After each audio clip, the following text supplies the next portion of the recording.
I chose to be true to myself, and I just quit my job kind of on the whim. And I was like, I guess I might open my own firm. And so I 2 weeks later incorporated it and had 4 months of rent to pay with this salary that I was no longer getting. Yeah. And had to figure it out. So today on the Reputation for Winning podcast, we have Monica Ishak, who is an unbelievable criminal defense attorney. She started her career at the Public Defender's Office. She is a force on LinkedIn. We're going to be talking about her career, how she opened her practice, how she's building this amazing network, and also how she grew her platform on LinkedIn. You are going to want to watch this episode.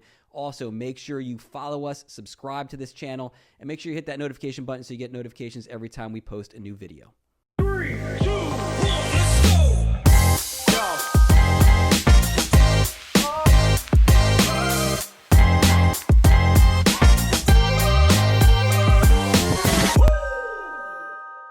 Had some ideas, and then we were like getting different ideas from AI, and then we just decided like we like to come back with a warrant. It was on brand. We were, I don't know, the other one was like not guilty-ish.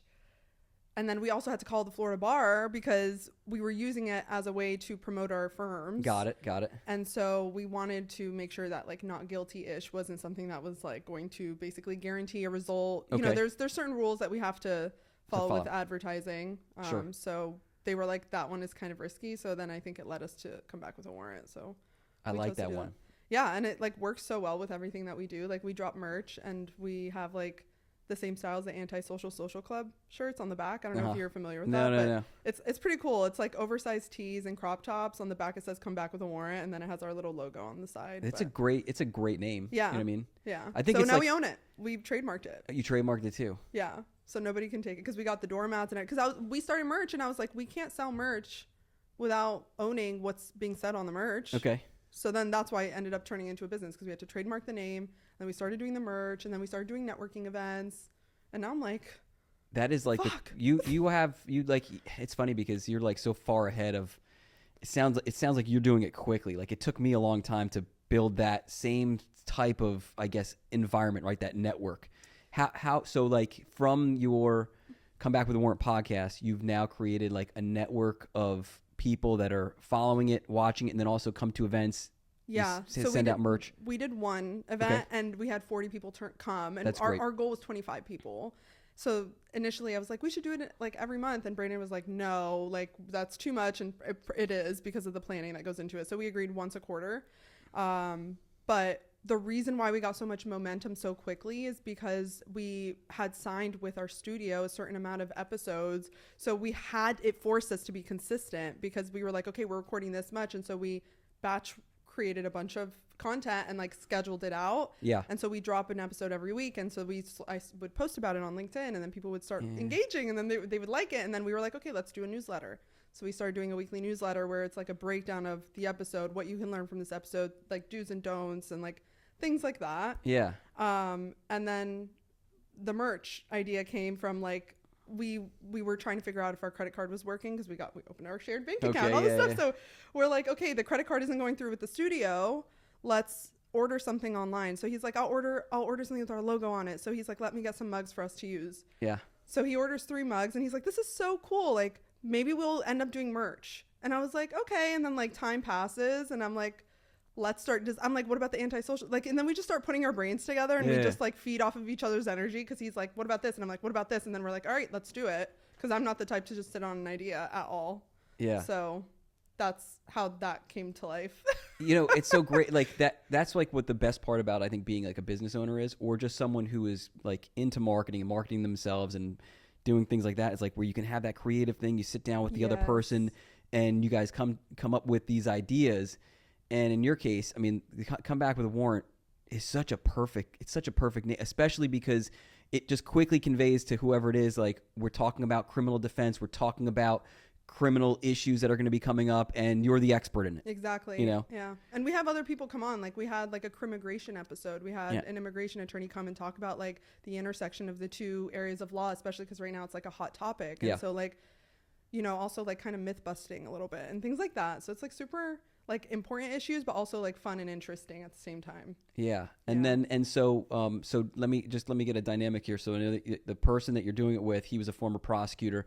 are you two, did you like create like a business, an LLC or something, or like to run this podcast and this whole? We created a media company, a media production company that owns the podcast that we are partners of the media production company. So that's how that happened. Yeah. But we started doing everything really official because we were combining our money. So we were like, okay, like let's make sure we have like our, all of our agreements in order and everything. And I'm so glad we did that because it's like really is turning into like a profitable business. That's amazing. Yeah. That's amazing. And so tell me what it is, like how is it, I guess, that you've built it into a profitable business? Like people are coming onto the podcast and they have to pay for a spot, or what is it? So we started sponsorship packages.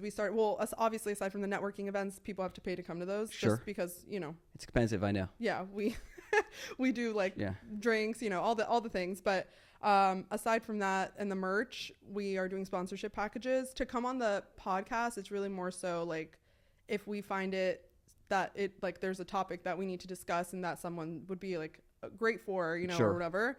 But yeah, it's has multiple streams of income. So like we're slowly making our money. I love that. And then the studio right now is you were working with an established studio. Yeah. And then you're thinking about building out your own studio so you don't even have to start renting out the. Yeah. I mean, like this is like being in here. I was like, wow, this is a really cool idea. It's not too complicated. Like you could do it. And the funny thing is that people, when they're watching, they have literally no idea that this is like in my office. It's part of the conference room, but they don't see those angles. So they just don't know. Yeah. But it looks good. Yeah. And it feels like a studio in here. Yeah. So I like it.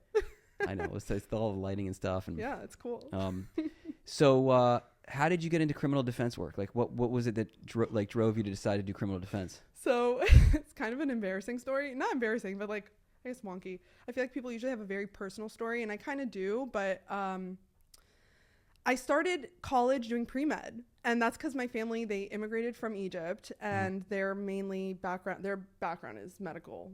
All medical areas of medical areas of the medical field. Got it. And they were like, you need to like go to college, you need to go get a degree. And so for me, I was like, there's nothing really that interests me, and I don't want to do something just because I have to. So I just like started out pre-med, took one bio class. I was like, I'm out. I'm not doing this. Like, I feel like that's like the one thing most lawyers, I should say, because the patent lawyers, I feel like, are the exception to that rule. Yeah. Agree on like science and math are not our strengths. Definitely not. So I started watching the O.J. Simpson trial on YouTube. Really? This is the part that I'm like, this is wait, when was it when you started? Like you were in college? Like, wait, give me a year because we got to get the approximate. 2013. Wow. Okay. Yeah. All right. So you're so far past the. Yeah. And I'm watching it from beginning to end, like because obviously I knew about it and knew parts of it, but like never saw the full thing, and was so like I was so impressed with the defense team and like the way they defended the whole case. And I was like, that's so badass. Like, I kind of want to do that, And so I switch my major, switch schools, like enroll in criminal justice, poli-sci major, like doing all the things to prepare myself. I start working at a personal injury office as a receptionist. Yeah. Just to like see what it's like and get into law school. And during that time where I'm transitioning between undergrad and law school, I was in a relationship with someone who got arrested. Really? And, the warrant, he was visiting me at the time, and there was an outstanding warrant from another state, and so there was like this extradition process and all these things that I really wasn't exposed to, and his family wasn't here, and my family was the one that was really like supporting him through that process. Yeah. So I was really involved in that, and I was like, wow, this is really like another perspective to this. Like I was going in like wanting to be a badass. Yeah, of course. So like it really kind of just like gave me a different perspective. And then I went into law school and I started doing the internships and externships at like the PD's office and like working for, a private attorney in Miami and just like learning all the ins and outs of things, federal court, state court, federal prison, all that, like going in and out of these places just to get exposed, and finally got my CLI and was able to try a case for the first time as a student, which was really cool. Yeah. So cool. I was like, oh my God, I get to say something on the record. I know. It's unbelievable. So that paved the way for me to become a public defender. And then the PD's office in Palm Beach County really shaped the way I think, the way I practice, the way I present in court, really everything. And I'm so grateful to have worked there. How long were you at the public defender's office? 3 years. 3 years. Yeah. It's perfect time. Was that a commitment that you had to make, a 3-year commitment, or? Yeah, but like it's also like at will at the same time. So Yeah. it's more so like we hope you stay 3 years, but like there's no real enforcement if you don't stay 3 years. And I did want to make it up to a certain point of like getting a certain caseload before leaving. I wanted to work on first degree felonies. Sure. I wanted to get at least a murder trial. Like certain things I wanted to do before leaving the office that I was able to do. And if I wasn't staying until like at least the 3rd year, I probably wouldn't have had the opportunity to do it. Yeah. It's usually in like the probably like a year and a half, 2 years in where you start to actually hit big cases. Exactly. The PD's office, because I started my career as the prosecutor in Broward, and it was weird because the state attorneys at the time, it took 2 years or so to get out of county court. Yeah. So it was like very, very long wait for you to get into these like bigger, crazier Yeah. cases, while the PD's office was Quicker. elevating people. It's 6 months, but I think they just needed to, because I Yeah, guess the turnover. the turnover and the number of cases and stuff. Yeah. But it, like, from your perspective, and I know what my answer is, but like from your perspective, like how important it is really, like for someone that's in law school, they're coming out of law school, they want to be a trial lawyer. Like how Oh my gosh. important in your mind is it for them to start their careers at either the public defender or state attorney or somewhere like that? It's like you cannot get like the best way to learn, in my opinion, is trial by fire. Like you can sit there, and people always say like, oh well, if you're not at those offices, you can go watch trials, and like that is a way to learn. I don't disagree, but I think that plus actually being thrown in the fire is the best way to learn. And whether it's the state or the PDs, you're gonna get that trial experience. So like if you want to litigate in general, I think that's the only place that you're really going to be able to have the opportunity to have autonomy over your own cases and be able to step into a courtroom with, I mean, I'm saying trial by fire, but you do have support. Like you have resources, you have mentors in the office, people who have been doing it forever, that you can always reach out to. So like for me, like I said, like it paved the way for me. Like if I wasn't a CLI at the public defender's office in Miami, I wouldn't have had the opportunity to do a trial as the first time as a student. Yeah. And then that opened the door for me to go to actually the PDs in Palm Beach County. So for me, it was game changing. I probably wouldn't be litigating right now if I didn't go to the PD's office. Yeah, I always say that it's like doctors, they go to medical school and then they do like the residency where they're just working countless hours and they're learning the medicine and they're doing rounds and they're learning from senior people. And that's how they become a good doctor, like a real doctor. Well, and like we don't have that generally other than a state attorney or public defender, where that is like the residency for trial lawyers, for badass litigators. Yeah.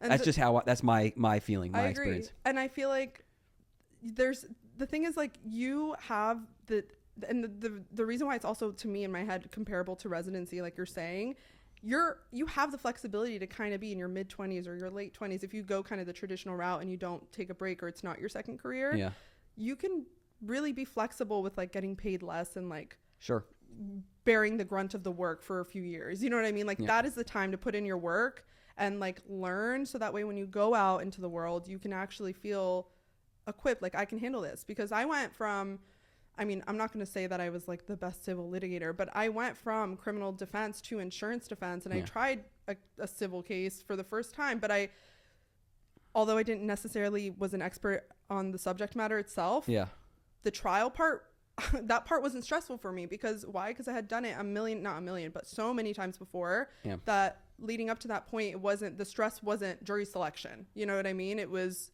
okay, what, like the case, the contents of the how case. do I prove or how do I defend the case? Yeah, which is that's why we're here. That's why we're lawyers. It's not necessarily, I do enjoy trial, but it's not why people hire us.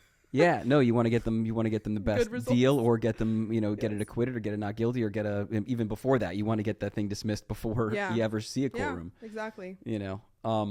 But I had that same experience. I mean, I was a CLI at, during my 3rd year. I was put in the domestic violence unit. No one wanted to be in the domestic violence unit, but I learned everyone wanted to do county court and everyone wanted to do DUIs, and they were all fighting over it. And then I was the only CLI that got put in domestic violence.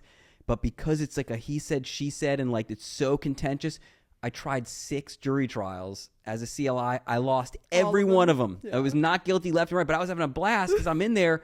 I'm doing my best. I'm putting forward the effort. I'm picking my own juries and stuff. But like you said, it's trial by fire. Like you gotta, the best way to learn. And I do agree, like watching and seeing other people and seeing really, really great lawyers is like critical. Yeah. But that first step of getting comfortable in your own skin, standing in front of a jury, talking to the judge, dealing with all the moving parts that are constantly happening in trial, like doing that on your own as a young lawyer and getting like used to it, like, because once you're at the public defender's office, you're trying cases. Once you're at the state attorney's office, like you're trying a lot. Like it's like every week, every other week, you're trying a case. It's true. But when you come out of it, like you said, like you rolled into that civil defense firm, and it was like, oh, this is just another day in the courtroom. Whereas a lot of the senior lawyers at those places, they don't see the courtroom. No. They didn't have the experience as a trial lawyer, as a young, public defender, assistant state attorney. Yeah. And they get nervous. Yeah, it shows. They get nervous. I remember when I was in law school, before I decided to get into personal injury, I got a clerkship or whatever. I was a law clerk at this big international law firm in the trial department. And I just remember the senior partner, one day we had this big hearing that I got all of it prepared for everybody. He didn't want me to go. And I learned from the associates, he was like, he got nervous, and he didn't want someone younger to see him. And it was the weirdest thing. And the guy never went to trial, rarely ever went to court, and it was like, I mean, that's the same. It's the same thing over and over again that I see in civil litigation with these like experienced partners. And I don't want to say always, because there are some great, really good, but those are like the board certified lawyers. Like those are the ones that like I feel like you can really identify which ones are probably have had the trial experience and not. But yeah, I feel like especially in civil litigation, obviously, because when you're in criminal, you really do have more exposure to the courtroom. Yeah. It's the same thing over and over again. It's always like the older guys that are the partners and have less experience than the associate. But that was my experience, at least. Yeah. And listen, I mean, I was fortunate. I came out of the state attorney's office and I got hired at a personal injury firm that was like top-notch trial lawyers. Like they were like it was like a blessing to get my foot in the door, and I was willing to take a sacrifice on pay. I didn't care. I just wanted my foot in the door just so I could carry their briefcase. Yeah. Just so that I could just do anything in court with them to watch them do what they were doing. And that was priceless, because slowly it was watching, sitting in the pews, and then it was sitting at the table as a second chair, and then it was like putting on one witness, and then then doing an opening statement. Then eventually it was like, that's Eric, awesome. You're ready. You know what I mean? And it's like, here's this first case. We don't want to try it. Get in there and do it. And then it was like off to the races. Then the next trial came along, and it was like, Eric, you're ready. Go. And it was like, and then you start seeing results, and you're on your own, and it's like you're flying your own ship, and it's pretty cool. It's like a great thing to like look back on that experience of getting, the mentorship. I was there for 11 years. Wow. Crazy, Wow. 11 years. That's crazy. That's a long time. Yeah. Well, trial really does teach. So I always say that becoming a lawyer was like the best. Well, I always said that, but now I say being an entrepreneur is. So, but it was the biggest thing to my personal growth. Like it was definitely challenged me in a lot of different respects. Like aside from like, obviously the things of like, thinking on your feet and things like that you don't necessarily practice every day. I definitely, like, in terms of communication, being myself in front of people, like not masking so much. Like there are so many things that like I feel like I showed up initially in the courtroom wanting to present as like your standard lawyer, or like the lawyer that people expect me to be. Sure. Especially as like a young woman. I graduated law school at 24. So I was a baby, you know? Of course. You were ahead of the game, Yeah. And I mean, most people were probably in that age group, but I was still like on the younger side. Yeah. And it just taught me so much. And like now, obviously, having my own business is a completely different, it's a completely different realm of like challenges, but same thing. Like it's helped me develop in so many different aspects of my life that I'm so grateful for. So you're at the public defender's office. You end up going out. You do some civil work, and then you end up deciding I'm going to open my own law firm. Yes. Right? Tell me about that decision. And how it's been. That decision was a slow nagging feeling in my chest, I guess, or my gut, since I worked in private defense, criminal defense, for the first time, which was the second time I worked in criminal defense after my insurance defense job. Okay. Because I went from criminal defense, insurance defense, and then back to criminal defense. Got it. So the second time I was in criminal defense, I was already experienced as a criminal lawyer and was left by the partner of the firm to really like handle so much on my own. And that, like, from quoting cases and things I wasn't able to do at the PD's office, because the PD's office, you're strictly lawyering, and that's hence why we're saying, like, once you get out of school, go there, because you're gonna have that experience. But this gave me kind of another level of experience of running a practice in a way. Yeah. Obviously, I wasn't the partner, so I wasn't putting up the money, I wasn't taking the money, but I was managing things that I didn't have exposure to in the past. And because of that, and my experience in insurance defense the second time, which was I was getting paid very well, living in a really nice place and all this stuff. And I was like, not happy at all, not working, not happy with my job, not working 24/7, not seeing my family, like just kind of your typical corporate life job. Yeah. And that plus my experience at the prior office gave me like the confidence to be like, I'm done with this. I need something that's going to fuel me. And I already knew my heart was in it with criminal defense. It was just a matter of how am I gonna make it work? Am I gonna start my own? Am I gonna go work for someone? Am I gonna go back to the PDs? Like, what is it? And so like that was in the back of my mind while I was in-house counsel. And so that basically I was in my 5th trial in a row. This is what happened. 5 weeks of trial in a row, and the trials were like at least a week long each. Not in my home county, so I'm staying in hotels, and I'm exhausted, and they gave me my assignment. It wasn't even necessarily about that 5th trial, because I love being in trial. It was just more so the principle, like I was promised certain things, like, you know what I mean, like all these things that I was just like, this is not, you're feeling undervalued. Sure. And this is not what I even wanted to do. Like, it would be different if those were issues that I was having and I was really passionate about the work I was doing. But it was neither, and it was just a means to an end, honestly. And so I was like, I chose to be true to myself, and I just quit my job kind of on the whim. And I was like, I guess I might open my own firm.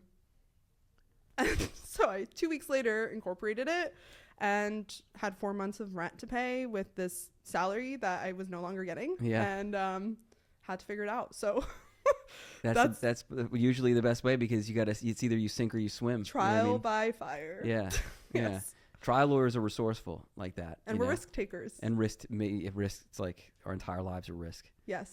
But I think trial lawyers, the different type of risk takers we are, at least in my opinion, is that like we look at probabilities, like, and we don't just take like unreasonable risks. We take calculated risks. That's like, true. You know what I mean? It's just like your decision of if I'm going to take this case or what's going to happen at trial is not like I'm going to take the risk. We're going to, like, yes, there's a risk of losing, but like you're looking at like, okay, but what are the chances of losing? Right. Like, you know what I mean? Like going out and opening up your own business. Like when I went out and opened my own business, like I had a certain amount of money I was able to invest and like knew, and it's like, okay, yeah, you could fall back, but like I don't ever want to go back. And it was like, all right, what's the risk of me this not working out? You know what I mean? Yeah. And I think like if I put if I put the same energy in that I do to my job or to trials, this is going to succeed. You know what I mean?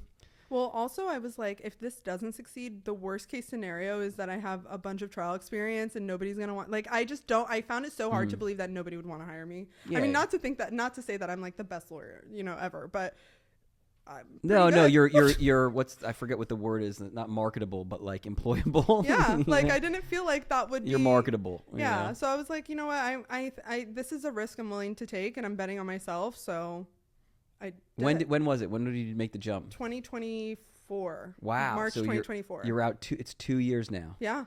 Yeah. What has been the single most important thing for growth for your firm? Delegating. Yeah. Delegating as much as possible and identifying the things that don't make money, that are not lawyering, obviously, because I have to take care of my clients, that I need to delegate. So it's really being like kind of switching between the hats of like being a lawyer and an entrepreneur, and seeing like, okay, is this making me money? Is this good for the firm? And now I have to think about the best interests of the firm overall, and like the people that work for me and the people I work with, and like my obligations and things like that. So growing and scaling is a goal of mine, and I want to do it quickly. So because of that, I have to make uncomfortable decisions all the time. Yeah. Yeah. So, and criminal defense is not the easiest area to break into as far as getting clients and getting cases. Like that's something that's like, that's key, is like lead generation. Like how are we going to get cases? How are the person that's in the DUI going to know to give you a call? And so what are some of the things that you're doing, I guess, like what's been helpful in growing the business? So I'm currently referral based only. Yeah. And I came in without a client base. So, you know, I started out my We firm. have a lot in common. Really? Yeah. I had no clients. But you were at a PI firm. I left there with 0 cases. 0 cases. I had one trial I was co-counsel with in January 2020, and I tried the case in February 2020. I got a big verdict, but that verdict was going to go on appeal for years. Yeah. And I had no cases, and then the world shut down in March 2020. Oh my God. And that's when you started your firm. I started January of 2020. I left there with no cases. That was the time I'm like going to launch this thing. I'm doing it. I did it. I made a big splash. I got like an article came out in the DBR about the law firm. I started letting everyone know. Tried that case in February because I had to spend pretty much all of January getting ready to try that case. So I wasn't marketing, wasn't trying to get cases. I think I was on the phone with a couple people that I had an idea where I can get some stuff. But and then March hit, and then world shut down, and I was like, I had a paralegal. My God. I brought my paralegal with me, you know, like I said, I brought I said, I'm going to invest a certain amount of money in myself to make this thing grow. And then March hit, and I was like, how am I going to get cases? And then that was when I started to, because I liked the idea of social media and making video content. And that's when I started watching YouTube videos on how to make YouTube videos. Wow. And I bought lighting, I bought microphones, I bought multiple cameras, and I sat in my office that entire summer just cutting up and editing my own videos and posting them in Facebook subgroups and LinkedIn, everywhere I could possibly think. That's so impressive. And then somehow that actually started to generate, people started to reach out with referral cases. You know what's crazy? Referrals. You started doing it before everybody started doing it. It was early. Like that's the time, like, because COVID is what made people realize we don't need to be necessarily in person. I mean, I'm big on networking and being in person, so that's the second part of what I do. But to answer your question, I do exactly that, you know, and that's crazy that you came to that conclusion so quickly on in starting your firm. I was lucky with it. You know what I mean? It wasn't like lucky. It was like, I decided I wanted to do content. Yeah. And what ended up happening, and I started to notice this, and I don't know if for content that you're making, but like I started to notice if you pick a topic and you just start to see like, oh, people are really interested in that, then just keep doing it. Don't stop. Like right at that time, no one knew how to really do Zoom hearings. Like, they could log in, but like, how do you share your screen? How do you show an exhibit? How do you do a PowerPoint? How do you switch from screen to screen? So I just started making these like informational videos on how to take depositions by Zoom, how to do hearings by Zoom, how to share stuff. And that was funny because Google started ranking it.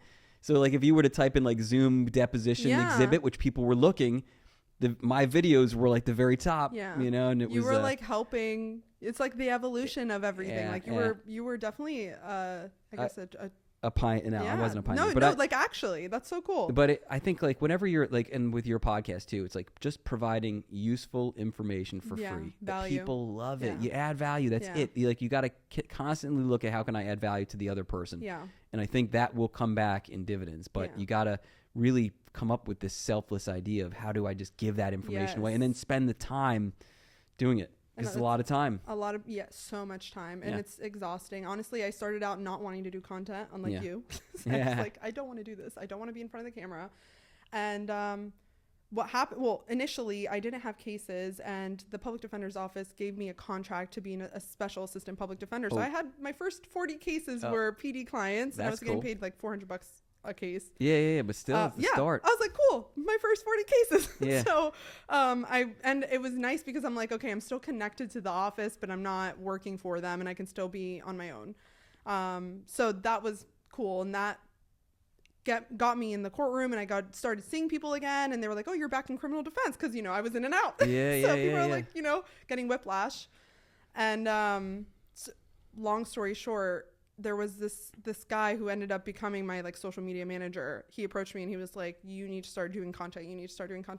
And so he was like going, and I had started doing content, but it was a certain type of content he was trying to get me to do, which is providing value. Yeah. And I was doing more so like funny content that would, make me laugh. Like makes people, like other lawyers that are probably criminal defenders think it's funny, so, which is fine, but you also need to kind of like mix up your content. And so he was telling me that, and I was like, okay, I guess like, let's try it out. So tried it out, put myself in front of the camera, and I was like, this is so uncomfortable, and slowly kept doing it and doing it and doing it and doing it until I started getting followers, and like started LinkedIn, and LinkedIn was a huge way for me to tap into networking, because I really learned how to connect with people that way. Because like the short form videos that I was doing, they were like reaction videos. Sure. They were like more so like, these are the 3 things you need to, like kind of like informative videos. But LinkedIn was more about me and like my story. Yeah. And people relate to that. And I have mentors in business that are not necessarily lawyers, and I obviously think they're awesome. That's why they're my mentors. Yeah, but they always preach to me, your branding. And for me, I'm like, branding, how am I going to brand criminal defense? Like criminal defense and branding doesn't really, like in my head, how am I going to make the two work together? Yeah. And they always say, know, like, and trust. People need to know you. Yeah. They need to like you. They need to trust you in order to buy from you. And LinkedIn made that happen for me without me even really intentionally doing it, despite me knowing that information. So LinkedIn, I think my first 2 posts that I started working with the guy that helps me with my LinkedIn posts, I got a client out of. And I was like, okay, this is like game changing for me, you know? So that plus the content I was putting on social, like regular social media, Instagram, TikTok, all that stuff, started getting me opportunities. I started getting on podcasts. I started going to, seeing networking events, attending networking events, making connections, meeting people. And slowly referrals started trickling in. And I was like, okay, cool. Like, I don't know. Cause I started doing, I started the ads. I started I don't know what I did, unbundled attorney, like where you pay for your leads and stuff. I tried different things and it wasn't working. I wasn't seeing an ROI, or, I'd get a client, they wouldn't pay me. And I'm like dealing with kind of just like BS that I don't want to deal with. So I was like, let me just, show up organically, authentically online. And that's when I started actually getting referrals from my colleagues, from people that just see my content. Like it was definitely changed the game. Like I'm still fully referral based. You do you do it really, really well. But like the thing about it, because the reason I know you is from LinkedIn. That's you wouldn't be on my radar other than that is one of the platforms, because we just don't know each other. We live in completely different like areas. Yeah. But LinkedIn posts, if you do it right and you follow that formula, and then like you said, you're authentic, you're sharing like information about yourself and about your practice, like people love to hear the triumphant story. Yeah. And so like I just remember like reading just a couple things, and it's set up, like I said, there's a method to it, and you can explain it, but I know you have someone that's helping. But it's usually like you can't, like it starts out with a sentence, and then like you got to click to open it so you can actually see. It's usually a picture of like just a natural picture of doing something or being somewhere, but there's this short triumphant story that you got to put spaces between it. And then I just remember seeing like this thing's got 1,000 likes on it. It's been shared 1 billion times. Like it's like, oh, like she's doing really well with it. And then you look at some other posts and it's like she's being consistent with it, you know? And like for me to hear that like this has built this tribe for you is it's just validation that it works. Yes. Yeah, you definitely, I have a community on LinkedIn for sure that I mean, I don't have on other platforms. So like LinkedIn has changed the game for me, and has that's allowed great me, to hear. not just in money though, like not even just in cases and like this, for instance. No, like building relationships. Like, yeah, exactly. And like I've met people off LinkedIn that are now my friends because of like my posts going viral. So it's just like cool. Like, I would never expect that. And that's kind of how it came, is like I wasn't expecting it. That's usually how. That's usually it's like you kind of just doing it, and all of a sudden it's like, okay, whoa, cool, it's working. Yeah. I use LinkedIn, and I occasionally will do more of those triumphant posts, and they do really well. Yeah. I just get so much influx of like messages who just it's all like sales, and like you said, it's like I can get you 20 personal injury cases a month, I can get you 30 personal injury cases a month, and it's like every single, and then you think to yourself, it's like you just mentioned, it's like you tried this lead gen thing and client didn't pay, it was crap, wasn't a great case. And then you think about the other cases from the people that you actually built a relationship with, that know you, like you, trust you, and they're referring cases that are going to actually, they're going to pay, they're going to turn out, like you're going to be able to help this person. And usually I tend to notice this myself, is that our best cases, like our biggest and best and greatest cases where people really need our help, come from another lawyer or a friend or a family member or a former client, someone who already knows us and knows that we're going to do a good job. There's a statistic, I don't know exactly the number, but it's over 90%, that if somebody made a referral, they're 90+% more likely to close with you, which is, I can tell you the amount of times that I've had a client call and they're like, or a potential client at the time, and they call me and they're like, blah, blah, blah referred me. like I do a consult the way I would normally do, and they just pay up front. There's no issues with like no payment because it's flat fee. Obviously contingency, it's different with PI, but you know, they don't give me issues with things like that. So it's like they are, and it's something that I heard many times, but I've actually witnessed with my own practice that these people are who are referred to me by my colleagues are way more likely to hire me. They're way more likely to hire you. They're way more likely to, like you said, they're way more likely to pay. They're way more likely to show up and participate and help out and be invested in it. And they're not going to give as hard of a time of signing up because we run all different types of ads, and I've learned 100% like that where this great case came through the door as far as it was just, you know, bad injuries. As far as like from a good case standpoint, it was bad injuries, clear liability, sounded like a good client, came to my office, signed up, and then a day later declined us, said no, like discharged us, right? And I didn't even have a chance. Like we just gotten started, we're spinning up, and I spoke to the guy, and he basically said, or at least I learned that it was one of his family member told him use this other person who we know, and that's the reason he only left us. Yeah, loved everything about us, but he was referred by a family member to somebody else, and we lost it. Yeah, and I looked at it, and I looked at the person who he hired, and the person who he hired was like, as far as caliber, as far as experience and results and the whole thing, nowhere near. Like it wasn't board certified trialer. It wasn't all the different bells and whistles of that we offer. Just kind of a no name person, but that is the relationship, exactly. And that's how powerful referrals are. Yeah, and that's why I'm big on networking and meeting people and connections, and like what you're saying with like getting a message with like sales. Like I don't like receiving messages like that, so I don't ever approach anything like that. Yeah. So like whenever I'm meeting someone, I don't often start out with like, hi, I'm a criminal defense attorney, here's my card. It's oftentimes like we're talking about whatever, we're talking about the drinks we're having, or our families, where we went to school, like regular conversation. And that's how you get people, you build a rapport with people, and they start to like you. And it's not in an inauthentic way, but it's in a way where it's like you're building human connection. Yeah. So I think that's super important. Tell me about the podcast now. We talked about it a little bit before, but it's Get a Warrant or Come Back with a Warrant. Come Back with a Warrant. Come Back with a Warrant. Yeah. And how is that helping you grow your network? My network. So this was a surprise to me. So we started doing these networking events, and we did our first one in February of this year. And we had a goal of 25 people, and 40 people ended up showing up, which was huge, and not all 40 people, I didn't recognize all 40 people, which was for me, people, I was surprised, and my friends who were also there were surprised. They were like, wait, you don't know everybody here? I was like, I actually don't know everybody who's here.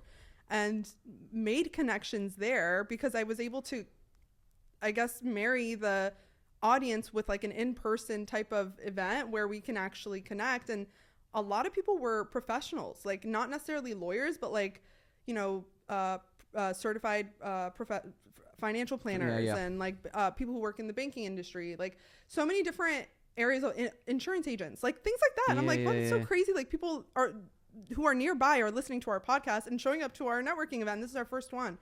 So that was our first experience doing that. And like, I'm so excited to do more because I didn't mention this, but I used to be a wedding planner. Oh, okay. And so I have the skill of like planning. Oh, that's events. Genius. Yeah. So it's like both, like, you know what I mean? I can combine my skill sets and like make it happen. And we haven't gotten our first case yet from like, I guess jointly from the podcast, which is totally fine. Even though that was the intent of the podcast. Don't worry about it. It's not, it's you're like, seriously, like I know it already sounds like, but you're building equity. Exactly. And you don't even realize how you're building the equity, but the more people that you invite and the more people that listen and the more people that show up to that networking event, whether it works or it doesn't, just let it unfold. Yeah, exactly. Let it unfold. The reason this podcast actually got started was I had hired a marketing person in-house, and she was supposed to start running Google ads, and she told me she knew what she was doing. She had no idea what she was doing. So we're trying to get car accidents and motorcycle accidents, and whatever she did, she turned on the spigot for everything but personal injury cases. All of the clients I want. Every criminal cases, tent landlord cases, we're getting construction cases. I mean, family law cases, and I'm getting all these cases, and I'm declining. I'm like, and I'm spending You're like paying for it, thousands and yeah. thousands of dollars. And then I said to myself, man, I'm like, wait a minute, we're getting like all these phone calls from all these people. I'm like, why don't we start finding people that are good that can take these cases, and we'll refer them out. And so I started to post all about, hey, we're getting a lot of these cases. If you want to get good cases, reach out, sign up for our referral network, That's blah, blah, so blah, blah, blah. cool.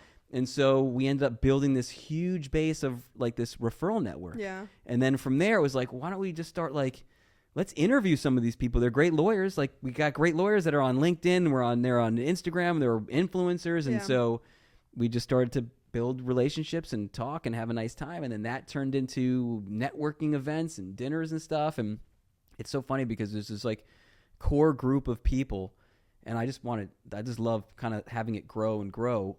But we just like all have a good time. Like if we go out, whether we go bowling or whether we go throw axe throwing and stuff, or we go to Top Golf, or we have like a nice like multi-course dinner downtown in Fort Lauderdale. Like there's so many little great things that you can do with all these other people.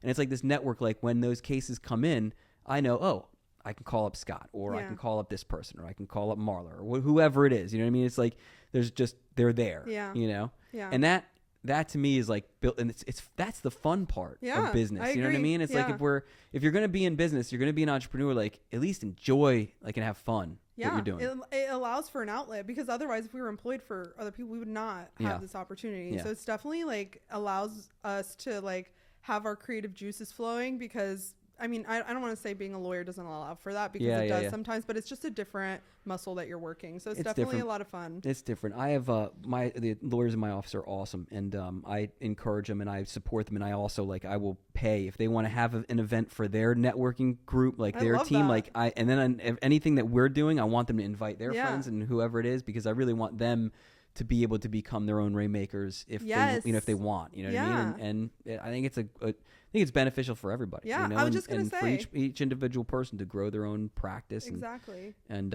it becomes a community thing. Like it's kind of like once one person starts making money, if you're connected with that person, they're gonna bring you along with them, and that's what you're doing. So that's awesome. Yeah, it is fun. We're actually I'm gonna plug this only because I need Zach to cut this up. By all means. So March 25th at I think it's 5:30, 6 p.m. We are having this huge event over at Nova. So there's a new dean, nice. Olympia Duhart, who's a very dear friend of mine from 20-something years ago when I first went to law school. She was my professor. Oh, wow. And then Congrats to her. yeah, no, I know. So we're doing a meet the dean. It's going to be like the announcement or whatever, introduction of our new dean over at Nova, and then separately, this is kind of cool.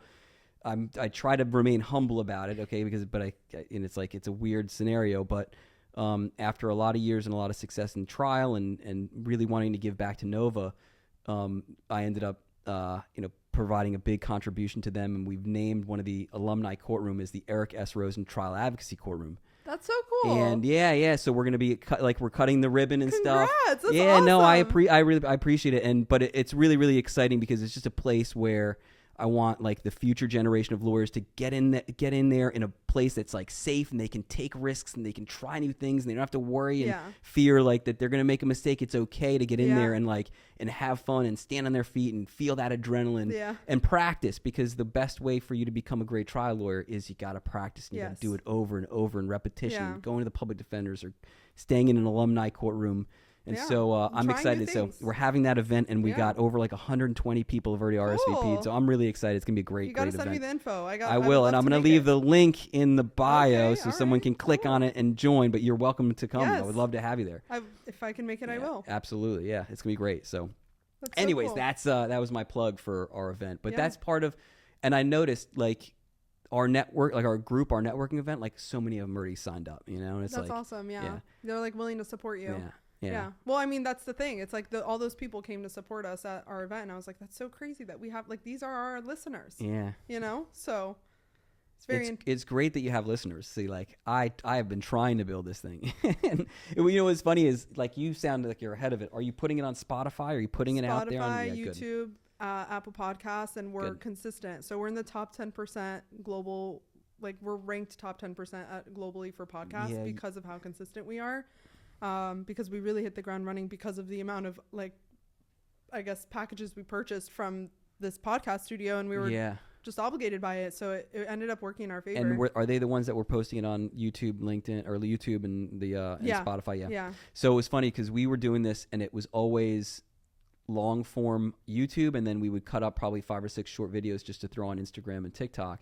And I had never, like, I just didn't take that next step because I didn't want to call it a podcast, but it really was. Yeah. And so we recently started to load them up into Spotify, and so now it's like, but I don't even think we're on Apple. I gotta take a look. Yeah. So I mean, there's a way to monetize. We've been getting paid for the listeners. Really? So, yeah. So there's definitely. That's pretty cool. Not anything crazy. I think the first time we got paid was like 50 cents or something. Listen, I slowly have every worked our way. every so often I'll make a TikTok video and I'll check and it's like $200. I'm like, whoa, cool. you know. And then I don't see that for then it goes away, and every single other video gets 10 views or 100 views. But still, like it's I mean, it's creating a new stream of income that I wasn't expecting, and it's also marketing. So and the sky's the limit. You don't know where it's going to go. Exactly. You know? And then eventually, you have maybe one of these companies like Filevine or someone comes along and says, hey, let's buy that. Yeah. Let's buy that podcast. Yeah. Then you cash out and you're done. Yeah. That's the goal, I guess. Yeah. So I want to I love that the podcast name. We talked about it. I watched a video that you did the other day, and I wanted to talk about it because I thought it was really it was a good thing. It was like someone was refusing to show their ID to a police officer or something like that, and it's like I love that you gave the honest there's so many people that are like, you under those circumstances you do not have to show your ID. Yeah. And there's so many weekend warriors like, I'd go to jail over it, and it's like, you don't want to go to jail over that. Yeah. You know what so I mean? I try to give kind of practical advice. Yeah. I get a lot of hate for it. Yes, yeah, you're gonna get hate. So and especially I think also because I'm a woman, they're just I get comments that are like, she bought her law degree from 7-Eleven, like things like that. I think they're funny. Yeah. They're funny, but like also like it's just validation to me sometimes that I'm like, okay, I'm actually putting out something that's like whatever. But I do try to give practical advice because I don't want people to. There's so many there's so much misinformation on the internet, and while certain things may be illegal, and this is a part of what we talk about on the podcast, like, yeah, sure, it's your right, but that doesn't mean you're not going to get it's not going to lead to an arrest. If you're like, oh, it's my right to do this, and you're recording and like you're pissing the cop off, they're going to look for an opportunity to arrest you. Yep. So, it's not saying that the responsibility is on the citizen, but if you're able to put your ego aside and actually communicate in a way that's not going to trigger the person who has the authority to put you in jail. Yeah. You know what I mean? That's kind of like the perspective I come from, because so many times I see situations go down and then I get the discovery and I'm like, this could have been avoided in so many different ways. And it's because, it's the battle of the egos between the cop and the person who's getting arrested. So, I mean, I try to give. The practical advice is the smartest thing. It is, because there's so many people out there that that listen to some of it and they're like, yeah, no, I don't have to show my ID. Yeah, it's true. It's true. Like there's some. I mean, not that you don't have to show your ID, but maybe you don't have to interact. Maybe you don't have to say certain things to the cop. Like, sure, that's true. It was funny. There was a case because I ended up doing a couple of videos about this, but there was a case, and it was like, in my mind, I'm like, so person was pulled over. There's a passenger in the car, and the question is, because the person who got pulled over, did the passenger have to show his ID? So I looked at it. I'm like, there's no way. I do a bunch of research, and I'm like, I don't see any reason why there's no reasonable suspicion the passenger did anything. So this case ends up happening where identical fact pattern, right? There was nothing about the passenger. There's no reasonable suspicion. Nothing. He refused to give his ID. He gets arrested because he wouldn't just show his ID, which was the practical thing. Like, just show your ID. Probably would have just ended in a move. Everyone would have went on their way. He gets arrested. He hires a civil rights lawyer, sues the police department for the whole thing, and gets dismissed. He appeals it, goes to the 11th Circuit Court of Appeals. 11th Circuit, out of Georgia or whatever. And the 11th Circuit was like, he should have showed his ID. He's like, yeah, like it's a gray area whether he did or didn't, but we think that. And it was like, we don't see any civil rights violation. It was like his entire case fell apart. Right. And then it went to the Supreme Court, and they denied reviewing it. So that's kind of like the law of the land of like, you do, from what I see right now, like at least in the 11th Circuit, if you didn't do anything wrong, you're the passenger. If they ask you for the ID and then you end up getting arrested because you don't show it, it doesn't look like you have a civil rights case. Maybe your criminal case will get dismissed, which I Right. think in that case it was. Yeah. Like the prosecutor decided, I'm not going to bring it. But as far as bringing that civil lawsuit where you think you're going to get paid, like, nope, they didn't like it, you know? And yeah, I find that when I do say things like give more practical advice, people think that I'm trying to discourage people from having their day in court. Or their rights, like you're like, Yeah. you have their rights, you But know? that's like, it's just for me, it's like certain things are worth like standing on it and like dying on the hill for. Yeah. And like if it's between showing your ID and not showing your ID and spending thousands of dollars and going all the way up to the Supreme Court, like show your ID, you know what I mean? But like obviously when it comes to like police brutality and things like that, like I obviously take different stances, but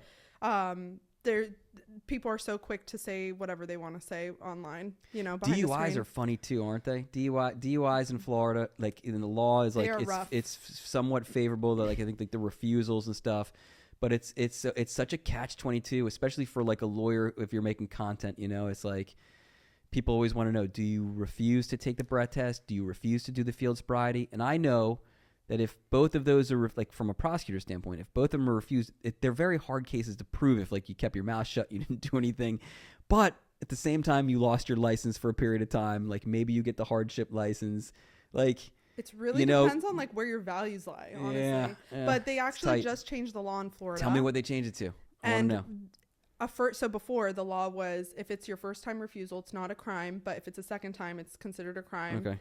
And now if you refuse, because before it was like criminal defense attorneys were all online saying, if you are getting stopped for a DUI, refuse if it's your first time, right? Sure.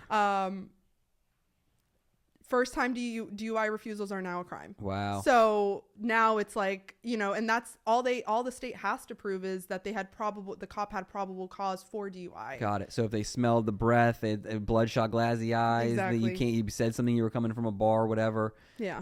And you're weaving. Yeah. I mean, probable cause. So you could be acquitted for a DUI and still be found guilty of your refusal. Ugh. And what is it? A misdemeanor? It's a misdemeanor. Yeah. So it's withholding court cost, right? Yeah. I mean, you'd hope, but you know, after going to trial, you never know. No, you don't want to. Yeah. I mean, that's usually ones you plead out because it's gonna be hard. You know. Yeah. You would want to plead out because what's your defense is gonna be hard that the officer didn't have some probable cause. Because like the officer's gonna come in and low standard. Yeah, it's super low, right? Yeah. It's just above reasonable suspicion. Yeah. I remember law school. I love that. Yeah. I mean, it's funny, but those videos, criminal defense, like. I feel like you're in a better area of law than personal injury for creating content because it's just like the masses want to know like what that line is between police and the citizen. You know what I mean? Like they love to hear it. Yeah. You know, personal injury, it's not as juicy as far as like they do want to know, you know, what happens, you know, if they should call the police or if they should, you know, exchange insurance, things like that, but not quite as much is the juiciness of criminal defense because criminal defense it's the interesting. Sexy area of law, they like to call it. Yeah, because I've created a ton of content. You know, and some of my best ones, like I'll pop out from like behind like the back seat or something like that and give like a little advice. Like if you know someone's been pulled over and like the officer walks up, you pop out of the back seat and say something funny. Yeah, I've done some PI videos actually that do well for me, and where I analyze who's in the wrong. Oh yeah, like car accident ones. Yeah, those ones do really well for me. They hit. Yeah, so you know, those are good ones. The who's at fault ones always they actually people love people like that. People do like that. You're right. And when it's the 3 tips of what to do after an accident that don't really don't fly like basic as info. Well. Yeah, basic info. The other thing I was gonna say is oh my god, I'm like slipped my mind. That's all right. What was it? Well, we were talking. When I was at the insurance defense firm that I worked at the first time. When I didn't, it was mainly first party practice, so I wasn't really handling a lot of injury or car accident cases. Mm-hmm. But there was one I remember. There was a quasi criminal. There was a criminal case corresponding with the PI case, and the issue was that there was a dead body in the back of the car after the accident. It was discovered there. What? So it was like a murder investigation. Jesus, a car accident and a murder investigation. Yeah, I was like, oh my gosh, that is crazy. That is crazy. So I was like, talk about like. That is like way more interesting to me. Like the combination of like different areas of law are so interesting to me, especially when it involves criminal with something else. Yeah, or like immigration or family law or domestic violence. Yeah, that is cool. We just had a family law attorney on here, Marla Chikotsky, and she was talking about, she used to do criminal defense, but she handles a lot of the domestic, violence stuff where like it kind of, the interaction starts to happen, and getting a domestic injunction, all that stuff. Yeah, it is a very interesting I do injunctions area. too. It's Yeah. considered family law, but It's but it's criminal. It's that criminal side too. Yeah. It's like quasi-criminal. Tell me the kind of cases that you guys are handling. Is it across the board? Are there any cases that you don't take, or you're like there to fight for anybody? Yeah, I take pretty much anybody who's been arrested. Yeah. In state court, I'll take federal cases. It just, those are the ones that I don't take anybody who's been arrested in federal court. Yeah. And I'll do the injunctions, whether you're a petitioner or a respondent, and I'll represent victims sometimes in court too. Yeah. Yeah. All right. So criminal case wise, we're talking DUIs, theft, robbery, grand theft, battery, burglary, white collar cases. I have some SVU cases. Yeah. So, no, those are sensitive ones. Yeah. Everyone needs a defense. Yeah. Exactly. That's the way we look at it. You look at every single case. And what's interesting is there is it's a weird, at least I see on social media, and social media is just a weird world, like especially the people that are in the comments. But I think there's a much stronger view right now of that people all have a right, no matter what they did, they have a right to have a lawyer represent them and defend them to the best of their ability. You know what I mean? Yeah, I think that's come from like education though. I think people are becoming more educated and seeing that maybe it doesn't necessarily depend on like who it is that's being accused of whatever. It's more so about like them having good representation. Yeah.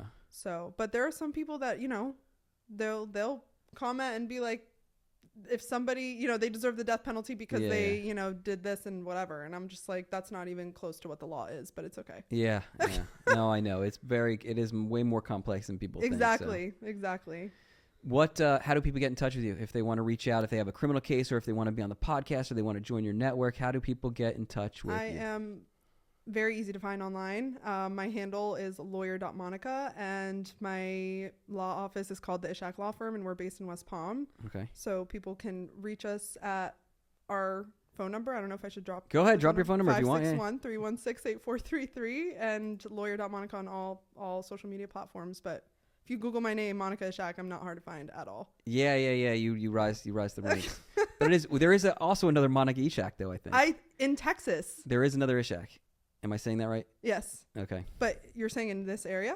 I don't know if they're in this area. I just know that I Googled and then I saw there was another lawyer and I go, man, that's interesting that there's two. Yeah. But there might be a different letter in there. Maybe there's a K in there or something. Yeah. Let's see. Anyways, listen, I really appreciate you coming on the podcast. Thank you. I mean, it's been fantastic. I really wanted to meet you in person and just get to talk to you because you are just doing a fantastic job on LinkedIn. Thank you. And everywhere else on your platforms. And now you're growing your podcast, which sounds great. And your networking events. I hope I'm invited to one of the next ones because I will. I'm not good at showing up. I'll show up though. Okay. Okay. If it's in West Palm, it's a haul, but I know. Well, the first one was in Boca, so maybe we Boca. Can, I can make Boca work. Okay, we'll make Boca happen then. Yeah. All right, that's awesome. Thas been awesome. Thank you so much. This has been awesome. Thank you so much. It's been great. Thank you. All right.